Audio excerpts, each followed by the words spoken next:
নমস্কার বন্ধুরা, আপনাদেরকে সাথে নিয়ে সকাল সকাল আজ আরও একটা ব্লগ শুরু করছি। ঘড়ির কাঁটা বলছে এখন 9টা। স্নানের সময় কয়েকটা জিনিস কেচে নিয়েছিলাম, সেটাই এখন ছাদে মেলতে এলাম। আজকে আর কাজের খুব একটা তাড়া নেই। অন্য দিন আমি আমার মতো তাড়াহুড়ো করে কাজ ছাড়ি, মামনি নিচে রান্না বসাই তাড়াতাড়ি করে, আর পাকুম একা হয়ে যায়, তখন ও একটু বিরক্ত হয়। তার ওপরে ও যেহেতু এখন হামা দেওয়ার চেষ্টা করছে, ওকে নিশ্চিন্তে আমি একা ছেড়ে আসতে পারি না, তাই জন্য তাড়াহুড়ো করতে হয়। আজ অবশ্যই নিশ্চিন্তে, আজকে সুমন্ত বাড়ি আছে, তাই ওকে নিশ্চিন্তে ওর বাবার কাছে রেখে দিয়ে এসে আমি আস্তে আস্তে কাজ সারবো। তার আগে আমি কয়েকটা ফুল তুলে নিচ্ছি, ঠাকুর পুজো সারবো, তারপরে নিচে যাব। ওম নমঃ শিবায়। নিচে গিয়ে আগে পাকুমের খাবারটা রেডি করে নিয়ে এলাম। প্রতিদিন মোটামুটি চেষ্টা করি ওই 9:30 থেকে 10:45টার মধ্যে ওর সকালে খাবারটাকে খাইয়ে দিতে। এসে দেখলাম কাগজ নিয়ে ম্যাডাম খেলা করছেন, আর খাবার দেখে একটু এক্সাইটেড হয়ে গেছে। আবার জানেন তো, নতুন আরও একটা জিনিস লক্ষ্য করছি, যেটা হচ্ছে ও প্রথম এক্সাইটমেন্টে তো কয়েক চামচ মুখে নিয়ে নেয় আনন্দের সাথে সাথে, কিন্তু তারপর নেওয়ার সময় একটু দুষ্টুমি করে। তখন ওর সাথে একটু গল্প করতে হয়, একটু গান করতে হয়, একটু নাচও করতে হয়, তখন আনন্দে আবার খাওয়া শুরু করে। এর সাথে সাথেও আরও কিছু জিনিস পরিবর্তন হচ্ছে ওর মধ্যে। যেমন ধরুন, একই জিনিস যদি পরপর 2-3 দিন ওকে দেওয়া হয় না, তখন তৃতীয় দিন বা চতুর্থ দিন খাওয়ার সময় একটু বদমাইশি করে, তখন চট করে আর খেতে চায় না, তখন আবার ওর সাথে গল্প করতে হয়, তারপর আবার খাওয়া শুরু করে।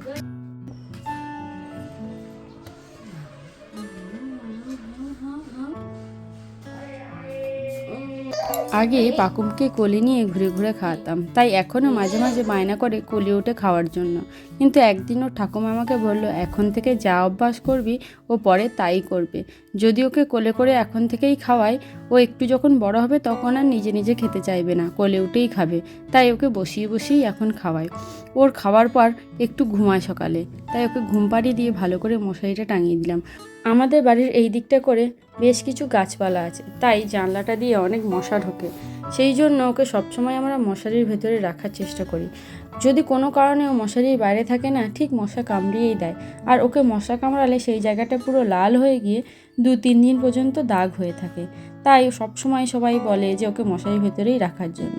আর দুপুরের মেনুতে ছিল আমাদের উচ্ছে আলু ভাজা, মুড়িঘণ্ট, মাছ, বড়া, আর সকালে তো দেখলেই রান্নাঘরে দেখাচ্ছিলাম কি রান্না হচ্ছিল, শাক, পালং শাক, আর জলখাবারে কুমড়ো আলু। আমি যেহেতু পালং শাকটা খুব একটা পছন্দ করি না, তাই ওটা আর নিলাম না। এগুলো খেয়েই আমি ওপরে যাব। এসে দেখি এই দেখো, পাকুম কেমন দুষ্টুমি করছে, ঘুমানোর ভান করে বাবার কাছে পড়ে আছে। আমি তো ভাবলাম ও বোধহয় ঘুমিয়েই গেছে, এসে আমি একটু শোবো, কিন্তু না, সেই ঘুরে বালি। ওর ঠাকুমা স্নান করিয়ে দিয়েছিল, স্নান করে খেয়ে আরামে ও কিছুক্ষণ ঘুমিয়ে নিয়েছে, তারপরে শুরু হয়েছে ওপরে অত্যাচার।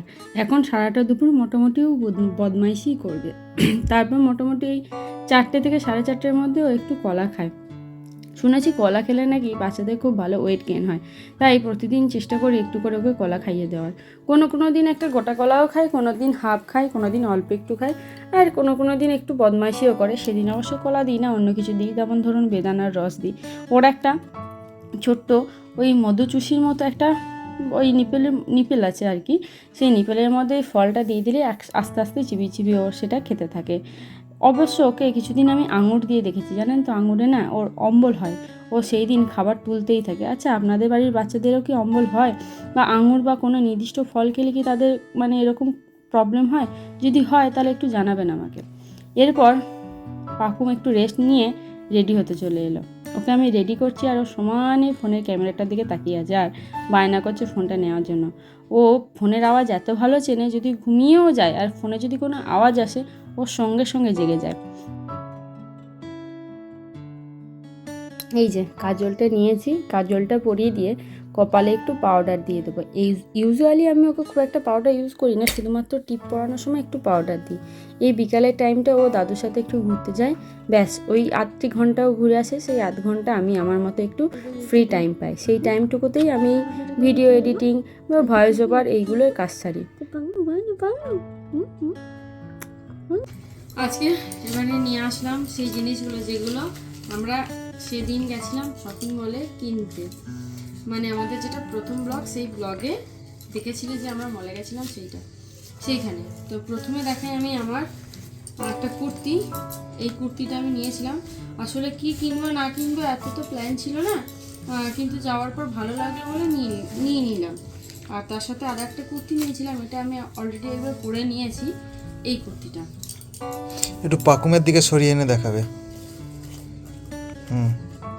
আর বলেছিলাম যে বাবার জন্য একটা গেঞ্জি দেখছি, এই গেঞ্জিটা মামনি নিয়েছে বাবাকে গিফট করবে বলে।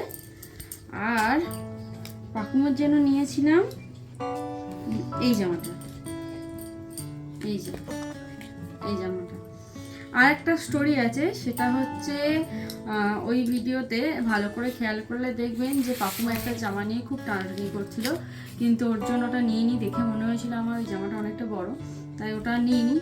কিন্তু ভগবানের এমন পরিহাস, বা ও হয়তো মনে থেকে ওই জামাটা এতটাই চেয়েছিল যে ওই জামাটা ওর আর চেয়েছিল, ওর থেকে বড় কথা ওই জামাটা হয়তো ওর কপালে ছিল, তাই না কেনা সত্ত্বেও ওই জামাটা বাড়িতে চলে এসেছে। কীরকম ভাবে দেখাই আগে জামাটা।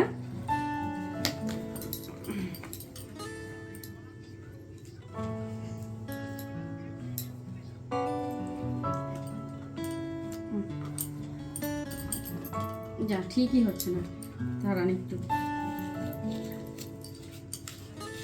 এই যে এই জামাটা ভালো করে খেয়াল করুন, এই জামাটা কথা আপনাদের মনে আছে কিনা। এই জামাটা আমরা তো গেছিলাম শনিবার, রবিবার পায়েল আর সংগ্রামদা গেছিল ওই বাজার কলকাতাতেই। তো ওখানে গিয়ে ওদের আবার এই জামাটা খুব পছন্দ হয়েছে পাকুমের জন্য, দিয়ে ওরা পাকুমের জন্য এই জামাটা নিয়ে এসেছে। ওরা যখন জামাটা দিচ্ছিল আমার দেখে ভীষণ অবাক লেগেছিল, কি অদ্ভুত ব্যাপার, পাকুম এই জামাটা নেওয়ার জন্য বায়না করছিল, হয়তো না বুঝে, কিন্তু আমরা না নেওয়া সত্ত্বেও ওর জিনিস ওর কাছে চলে এসেছে, মানে ও হয়তো মন থেকে এটা খুব চেয়েছিল। আর আরেকটা জিনিস খেয়াল করেছি, আমাদের পাকুম অরিজিনালি মনে প্রাণে মেয়ে, তার কারণ ও গোলাপি রঙটা খুব পছন্দ করে, যে কোনো গোলাপি জিনিসের প্রতি খুব তাড়াতাড়ি অ্যাট্রাক্ট হয়। তো এই কটা ছিল আমাদের কেনা জিনিসপত্র। নতুন জামা কাপড় কটা গুছিয়ে নিয়েছি, এবার এলাম যেগুলো সকালে কেচেছিলাম সেই শুকনো জামা কাপড়গুলো ভাঁজ করার জন্য। বাবা বিকালেই এনে দিয়েছিল এগুলো, কিন্তু আমার আর ভাঁজ করা হয়নি।